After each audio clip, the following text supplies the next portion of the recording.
So now that Apple is moving into the future, the question is, are they leaving accessibility in the past?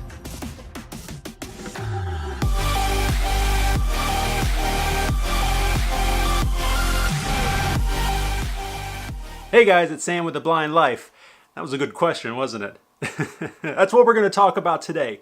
So last week, Apple had their big conference where they announced all the upcoming products for the next year. They announced several different products, nothing very new and innovative, basically just updates on their existing line. They've got a new Apple Watch that now supports mobile data, so you'll be able to make phone calls without having your phone anywhere nearby. They also announced the new updated Apple TV, which now has support for higher resolutions like 4K. But the big announcement, of course, that everybody waits for is the new line of iPhones. So this year they're going to be releasing 3 new iPhones. There's the 8, the 8 Plus, and skipping the 9 altogether, they're going to the iPhone 10. Now it's branded as the iPhone X, but the X is just the Roman numeral 10. And in fact, they really discouraged everybody from calling it the iPhone X. They said, no, it's the iPhone 10.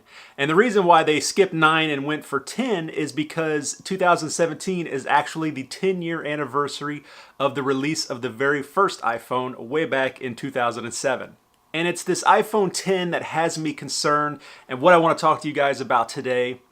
They've decided to drop the home button on the iPhone 10, got rid of it completely. Possibly in response for Samsung getting rid of their home button, Apple has decided to get rid of the button altogether. Any kind of button, nothing there. And I'm a little worried about that, guys. I'm a little worried about how accessibility features are going to work now. So the way the phone works without the physical home button is if you want to go back to your home screen, you swipe up from the bottom of the screen up to the top. That jumps you back to the home screen. If you want to get into the running apps, the recently used apps, Task Manager, you swipe from the bottom halfway up the screen and then stop. And that jumps you into that feature. In order to get into the control center, very strange, very odd, you swipe from the right-hand corner down. In order to get your notifications, swipe from the left-hand corner down. Now, not even talking about accessibility, a lot of people are upset about this change. One of the great things about Apple has always been their uniformity across all their devices. All their iPhones work the same as their iPads. You long press the home button on the iPhone, Siri pops up. You long press the home button on an iPad that supports Siri, and the same thing, Siri pops up. Now, with the iPhone 10, I believe to get Siri, you have to long press on the power button.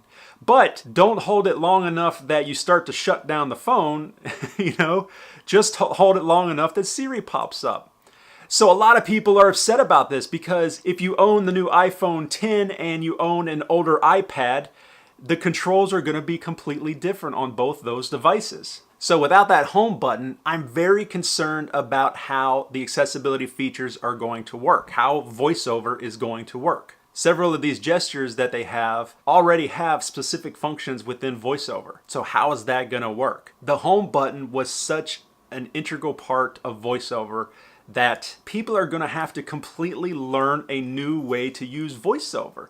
I mean, I'm sure a lot of the basic functions are going to be the same, but it could possibly be difficult to learn it all again. So hopefully Apple has thought about this, has put some serious thought into the accessibility side and how this is all going to work now.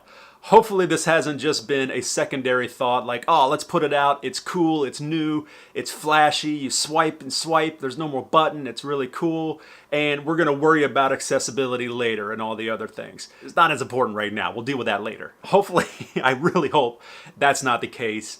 We'll just have to wait and see. So that brings me to the question of the day. What are your thoughts on this? Are you guys concerned like I am, or maybe I'm just overreacting?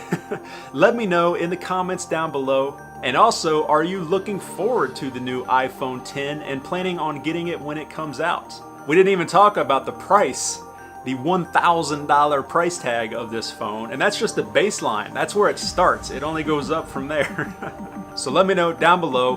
While you're down there, if you have any questions, of course, leave those down in the comments below. I'll do my best to help out. If you like the video, be sure to hit that like button, and don't forget to subscribe to stay up to date with all the videos coming out in the future.